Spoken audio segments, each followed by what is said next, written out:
and we'll sing each one 2 times. So, I invite you to breathe deeply and relax into this space. Connect with the Lord of your being and join in this beautiful song.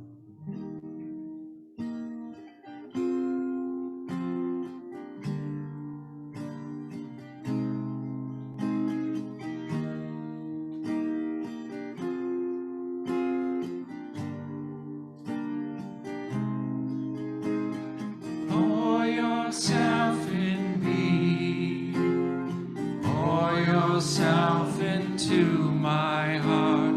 Oh,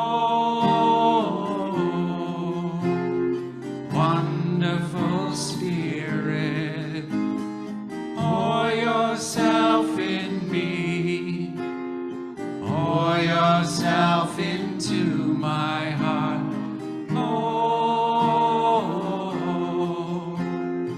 Wonderful Spirit, pour your love in me, pour your love into my heart. Oh, wonderful Spirit, pour your love in me, pour your love into my heart.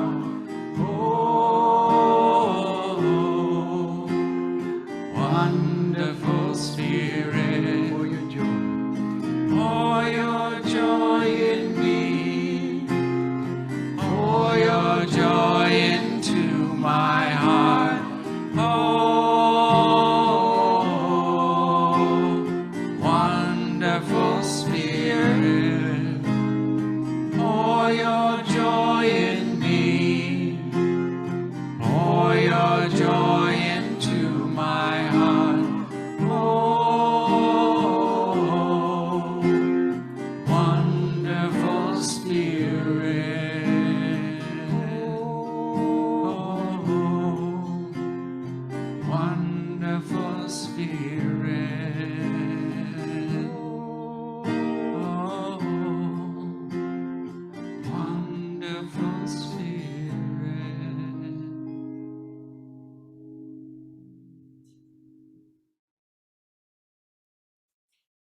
And as we come into this time of conscious contact with the Lord of our being, we breathe deeply in the breath of life. Breathing out, letting go and letting God be God in us at this time. And bringing our awareness into our hearts, we allow the love of God to both enter us in a deeper way and express as us in a clearer way. Every inhale, we breathe in a full presence of God. Exhaling, letting go, creating more space for the activity, the divine ideas, the wisdom, the light, and the love of God.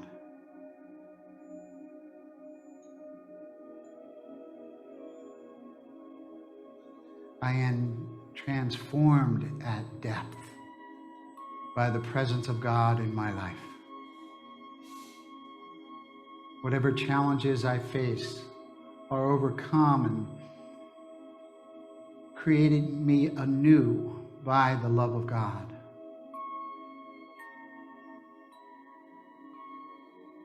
Every challenge I carry is a fuel for my transformation.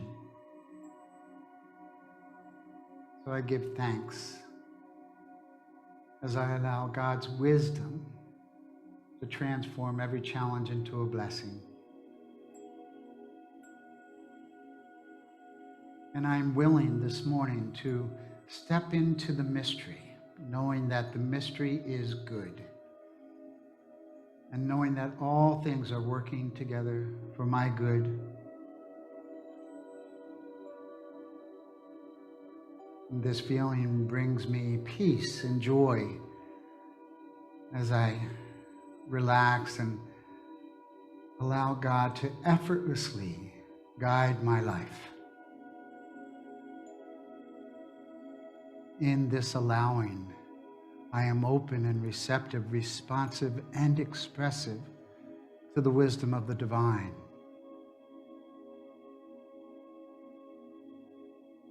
And on this day, May 1st, May Day, I celebrate new life. I celebrate the plant that is bursting through the soil, reaching for the sun, to provide food and shelter and shade and all good things for the earth, for the humans and the animals. I celebrate the essence of the flowers, the beauty of the colors in the flowers, the abundance all around me. And just like the lilies of the field, I don't worry about what is mine, because God provides for me and for you in the greatest way as we open ourselves to the generosity of spirit that God is.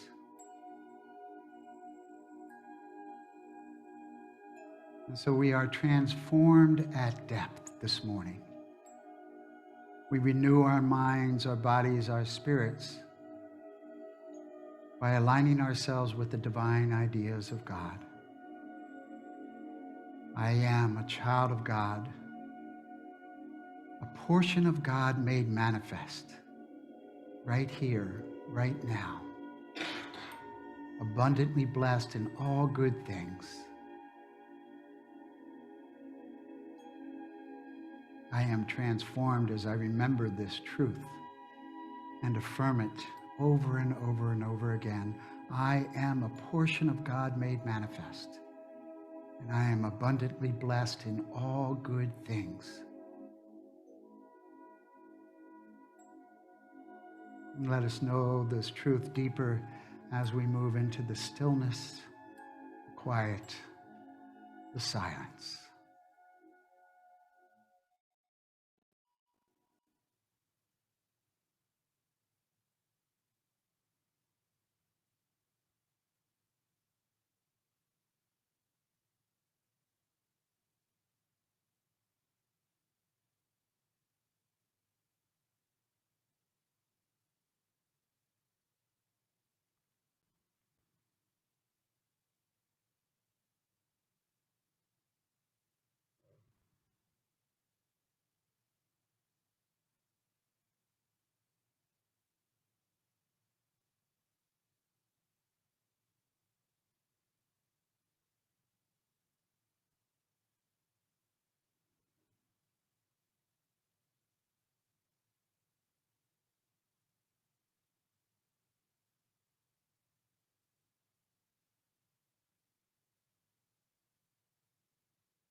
And we breathe deeper into this moment, gently bringing our awareness back to this time and place with gratitude for having touched the stillness even for this brief moment, to be transformed by the love and the light of God that's available to us in every moment, but especially in these quiet times.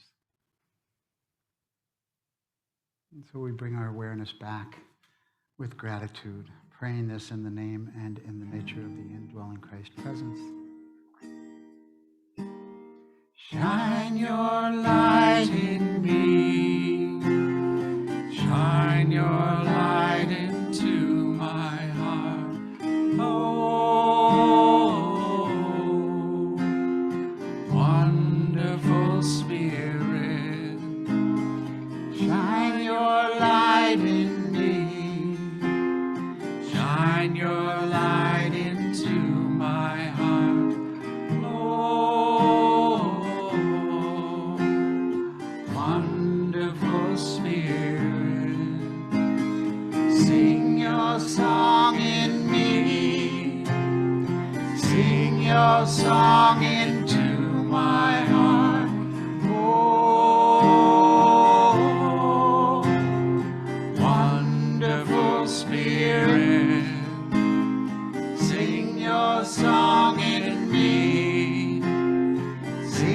your song into my heart. Oh, wonderful Spirit, dance and smile in me, dance and smile into my heart. Oh, wonderful Spirit,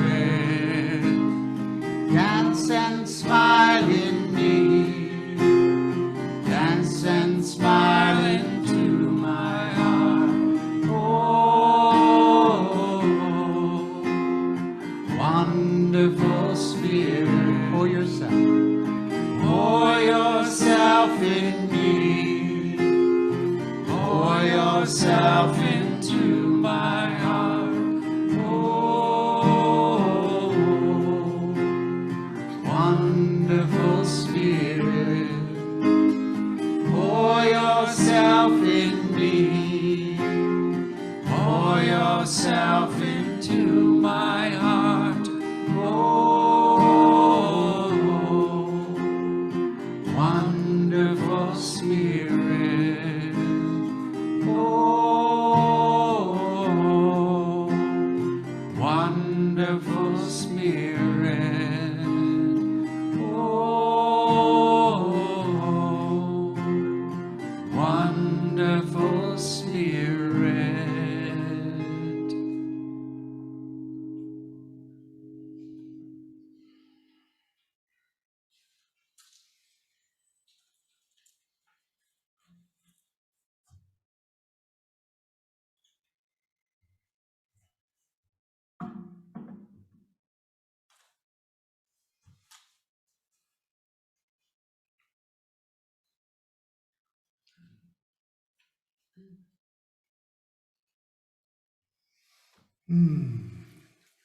That's a sweet vibration, isn't it?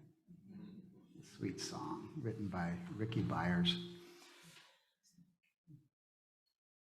And happy Sunday once again. Happy May Day. It was fun doing a little research on May Day and finding out that May Day is celebrated in 63 countries, or 66 countries as a national holiday. It's a time to reaffirm life. It's a time to celebrate unity and togetherness and rebirth, a day for everyone to come together and celebrate life as we know it. I've got my May Day tie on. And, I was thinking, this is what we do at Easter time, right? On Easter, we celebrate that new life. But what happens after Easter? Do we just go back to the old way, or do we step into new life every day in a new way? And, one of my favorite teachers who left the planet a few years ago is Wayne Dyer. Many of us in Unity know Wayne Dyer. I don't think there's any teacher on the planet who is more about transformation than Wayne Dyer. He has a ton of books, Change Your Thoughts, Change Your Life, 101 Ways to Transform Your Life. It's on and on. It's all about the transformation of life into our highest and greatest expression that we can be, which is all about connecting with our divine essence. And Wayne talked about the word transform, and he broke it up into two words, as he liked to do. And first he looked at the second part of the word form, which is our humanness, which are the boundaries we have in the physical body and in the physical world. And trans means to go beyond, to change, to not be attached to the form, and to bring our spirituality more into our humanity. Carrying from one place to another is to transform. I was, if you read my newsletter that I sent out this week, I talked about Charles Fillmore, and co-founder of our Unity movement, and his favorite Bible scripture was Romans 12:2, "Be ye transformed by the renewing of your mind." Be ye transformed by the renewing of your mind. And it was this scripture that inspired him to create what he coined in our unity movement, the law of mind action. That what we think about, we bring about into our lives. And, most New Thought teachers teach this and believe this, that it all starts with our thoughts. And then we have to bring it into our heart to bring our feeling nature into the thoughts that we want to transform. And also using prayer and meditation as a tool to receive those divine ideas that are the thoughts that transform our lives. And so it was a law. It was a law. Charles Fillmore called it the law of mind action, that what we think about, we bring about. And I love the acronym for law in unity. Love always wins. When we're coming from that place of love, that's the most powerful transformation that happens in our lives and in our world through the power of love. Jesus taught us that over and over and over again.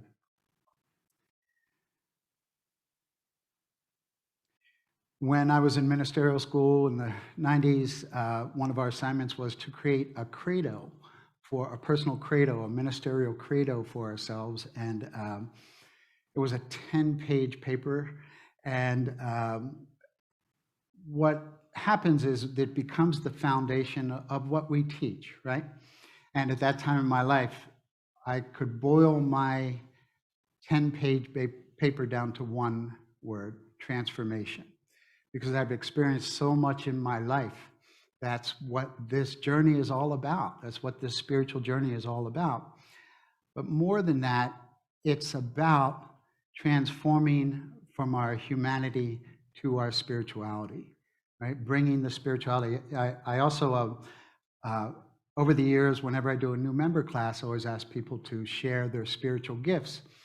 And then I share mine, which is to be the best human being I can be. Because I'm already spiritual. I can't be more spiritual than I already am, right? But I can bring my spirituality into my humanity. And that's the journey. That's this spiritual journey that we're on, is to bring that spirituality into our humanity. And it's not always easy. And there are areas in our lives where we're more transformed than others, but that's kind of the beauty of life, is that we get to keep learning and keep growing. Be ye transformed by the renewing of your mind. So in unity, we look at the Bible from a metaphysical point of view, which is another word that means beyond the physical, right? It's not a literal interpretation of the Bible. And so the way that we look at the Bible is from the Adam state of consciousness, which is the physical state, that state of separation, right? That's what it means to be kicked out of the garden, is to be separate from God, to the Christ consciousness, what Jesus represented. And the whole Bible is the story of that transformation, just like our own lives are that story of transformation. But it's not always linear, right? Sometimes we're in that Adam state of consciousness, and other times we're in that Christ state of consciousness. And we kind of bounce back and forth depending on what's going on in our lives and how we're feeling and how we're connected and how we're doing our spiritual practices.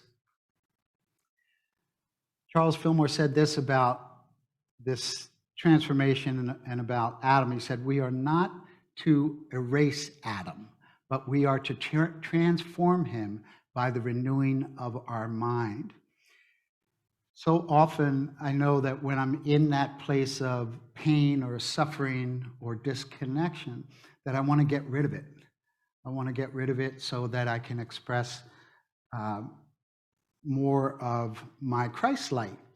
And yet, Charles is saying, don't erase it. Don't get rid of Adam, but transform it. Because that's the foundation of who we are. It's the foundation of our lives, is that kind of like hitting bottom, that place where we bounce up from. And Adam represents that. So it's kind of that idea that our past is our greatest asset. Whatever we've experienced that has been a challenge becomes the fuel for our transformation. So I read this thing about, you know, how we have these big transformers all over the place for our electrical grid, right? And the energy comes into those transformers, and then it comes into our houses and lights up our lives. So as people who are transformed, we become transformers. That we are the transformers to bring the love and light to the world. And it happens through that connection of our divine, with the divine. That's the love and light that we get to radiate out as we stay connected with it. So how do we do it? What are the things that hold us back from that transformation and shining our lights? And the worst is being a victim, right? Victim consciousness, where everything is happening to me. That they said this about me, so that's how I feel. I take that on. But we need to let go of victim consciousness and step into being a manifester or a metaphysician, where we have the power through our thoughts to make a difference, that we are doing something to life, that we can affect life by our thoughts and our words and our actions. So we step out of victim consciousness, and I've been there too often. Kind of bores me. You know, when I find myself in that place of feeling like a victim, like there's nothing I can do about this, but there's always something I can do about it, because I always have God as my source to connect with. The next thing we want to do to be transformers is to spiritualize every thought and every word we have. Emmett Fox would call it the golden key, to think about God instead of the problem. So when we're experiencing a health challenge, we affirm health. We affirm the power and the presence, the wholeness of God in our bodies. When we're experiencing lack, we don't say, I am poor. We say, I am blessed. I am prosperous. And that transforms. We spiritualize every thought. And that's what I love about our unity movement. Affirmative thought, affirmative prayer that changes any negative situation into a positive one through our thoughts, and then it manifests in our world. Another step I like to become a transformer is to trust the mystery. That we don't have to know the answer to everything. But as we trust it, and we know that the mystery is good, that good comes into our lives. So if we're battling it, we're battling the challenge instead of trusting it, we're putting that battle, that energy out there, instead of inviting the wisdom into our lives to guide us. And we don't know what it is, but I love the saying by, what's his name? I can't think of one book or his name right now. But he said, the unknown will never let you down. The unknown will never let you down. And so we have to trust into the mystery and know that the mystery is good because it's God, right? We just might not know what it is, but it's good as long as we're connected with God. There's one last step. Die. Death. That's one of the greatest transforming steps we can take. You know, Paul said, I die daily. And it means to die to the old thoughts, to die to the old ways. But it's also an interesting topic if you want to talk about reincarnation. Charles Fillmore believed in reincarnation. And it was interesting because they took that chapter out of the book, Dynamics for Living, which Charles Fillmore wrote for many years because it was too controversial for the Christian world. But they put it back in eventually. Just like A Course in Miracles, we didn't teach that in Unity for many years because it was channeled material until we decided to teach it and let it back in. So this idea of reincarnation, that it's a do-over. It's another chance to express your highest and best. And that's how Charles Fillmore saw it. The whole purpose of reincarnation was to get another chance to move into our divine essence, into our Christ consciousness, to evolve spiritually. So it really wasn't a doctrine that he wrote or talked about, but just an idea of grace, that the body dies, but the soul doesn't. The soul lives on. And so we get this chance over and over again to have a greater expression of God in this human form until we no longer need to do that, until we ascend into the light. And Charles Fillmore believed that. You know, he taught about it, he prayed about it, that eventually we would return to light bodies and we would just be that energy in the world, the light bodies.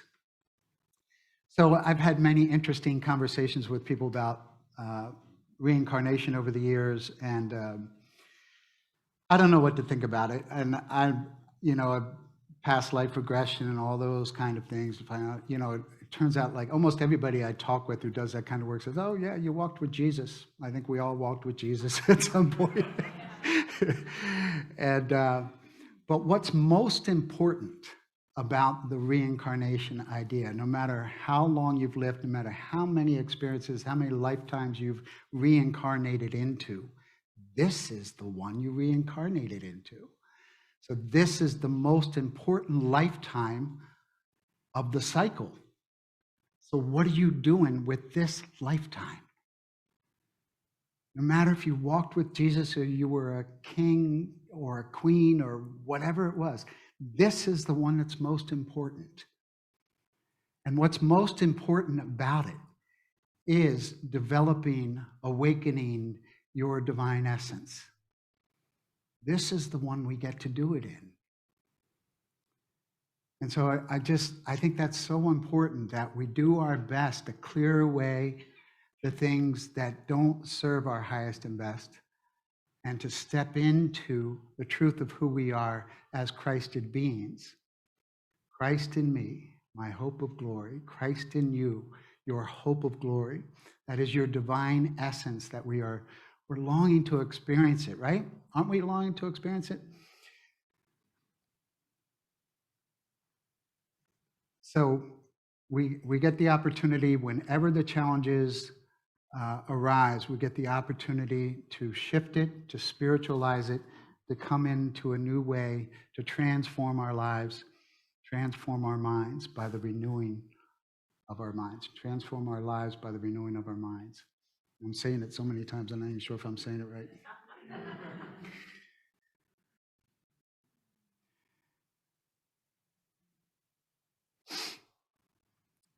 There's a teaching of the butterfly, which is that symbol of transformation that we see so often in the world. And I just want to share a little story. Last weekend, I was with 7 men up in North Carolina doing some men's work, and one of our guys' sister made her transition this last year, and she was very conscious when she made her transition. She told her brother, I'm going to come back and visit you as yellow butterflies and cardinals. And all weekend, yellow butterflies and cardinals were showing up for my friend. And it was so sweet because, he's just carrying so much grief, and it was a beautiful healing experience for him. So the butterfly, the caterpillar, starts to eat ravenously, right? It eats like, 40 times its weight or something, becomes so big it can't move. And he attaches himself to a limb, a twig, something, and starts to form this chrysalis around itself. And it's upside down. So things are kind of turned upside down. And then the butterfly or the caterpillar starts to dissolve. And as it starts to dissolve, these other cells come online that scientists call imaginal cells. They weren't in the caterpillar. And in the chrysalis, these cells come online, and the caterpillar the caterpillar's immune system starts to fight them at first because it doesn't know what they are, what it is. And the imaginal cells get bigger and bigger, and they start to come together. And eventually they take over, and the caterpillar becomes nutritional soup for the butterfly. And then it's said in a children's book that the butterfly takes a deep breath and pops the chrysalis open. And there it is upside down and starts to spread its wings, and it rights itself right away, and it looks back at the chrysalis as if to say, thank you. Thank you from where I came from, because if it weren't for that, I wouldn't be this. And I just love that story of transformation. And you know what our imaginal cells are? The Christ within. And sometimes we don't know it's there, and we've been told that it's not there by well-meaning, uninformed, misinformed religious folks. And the truth is that we couldn't be here if there wasn't a spark of the divine within us. So we are part of that. We are that. And just like the butterfly, it's our work to spread our wings and shine our light and be that beauty in the world, to be that healing presence, to be that love, that joy in the world. I want to close with, it's actually a poem called A Summer Day. We'll pretend it's a spring day, written by Mary Oliver. Who made the world? Who made the swan and the black bear? Who made the grasshopper? This grasshopper, I mean. The one who has flung herself out of the grass. The one who is eating sugar out of my hand. Who is moving her jaw back and forth instead of up and down? Who is gazing around with her enormous and complicated eyes? Now she lifts her pale forearms and thoroughly washes her face. Now she snaps her wings open and floats away. I don't know exactly what a prayer is. I don't know how to pay attention, how to fall down into the grass, how to kneel in the grass, how to be idle and blessed, how to stroll through the fields, which is what I have been doing all day. Tell me, what else should I have done? Does everything die at last and too soon? Tell me, what is it you plan to do with your one wild and precious life? So my prayer for you, for me, for us, is that we open ourselves and allow the divine essence, the light, the wisdom, the joy of God to express in and through and as us in all that we do. And as we do this, we will experience the miracles of God in every area of our lives. And give thanks and pray this in the name and in the nature of the indwelling Christ. And so it is. Amen.